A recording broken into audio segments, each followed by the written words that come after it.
warahmatullahi wabarakatuh. Perkenalkan, nama saya Cahaya Pinkan Bibu Rahman. Di sini saya akan menjelaskan bagaimana komputer bekerja. Di sini ada 4. Yang pertama output, yang kedua adalah processing, yang ketiga adalah storage, yang keempat adalah output. Berikut penjelasannya. Komputer bekerja dengan cara menerima data output, memproses data, menyimpan data, dan menghasilkan informasi output. Semua proses ini dilakukan oleh beberapa komponen utama seperti CPU, kontrol, prosesor unit, memori, perangkat input, dan perangkat output. Berikut penjelasannya. Yang pertama adalah proses input atau masukan. Tahap pertama adalah masukkan data ke dalam komputer melalui perangkat input.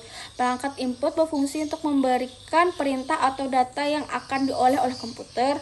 Contoh perangkat input seperti keyboard untuk mengetik, mouse untuk menggeserkan kursor, scanner untuk memindahkan data, mikrofon untuk mengisi suara, dan yang terakhir, data yang dimasukkan akan diubah menjadi sinyal digital seperti kode benar 0 dan 1 agar dapat diproses oleh komputer.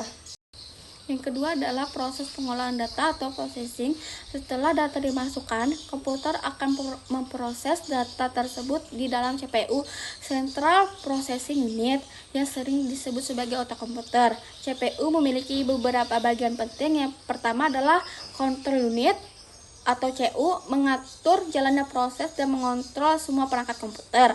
Yang kedua adalah Arithmetic Logic Unit atau ALU, melakukan perhitungan matematika dan operasi logika. Yang ketiga adalah register, tempat menyimpan sementara data yang sedang diproses. Pada tahap ini, komputer menjalankan instruksi dari program atau software untuk mengolah data menjadi informasi yang berguna. Yang ketiga adalah proses penyimpanan data atau storage. Komputer juga memiliki media penyimpanan data seperti data permanen maupun sementara.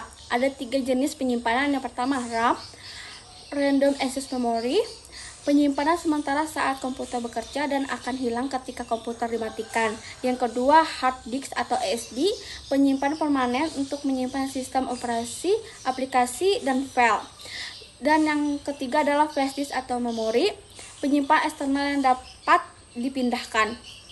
Penyimpanan ini memungkinkan komputer mengakses kembali data yang sudah diproses kapan saja. Yang keempat adalah proses output atau keluaran. Setelah data diproses, komputer akan menghasilkan informasi yang dapat dilihat atau digunakan oleh pengguna.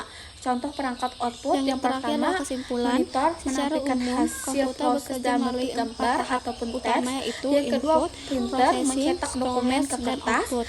Dan yang dimasukkan ketiga, oleh speaker pengguna akan menghasilkan diproses suara oleh ataupun CPU audio. sesuai dengan instruksi Output ini program, merupakan hasil disimpan dalam akhir memori, dari lalu proses menghasilkan pengolahan informasi data yang oleh dapat komputer. digunakan oleh pengguna.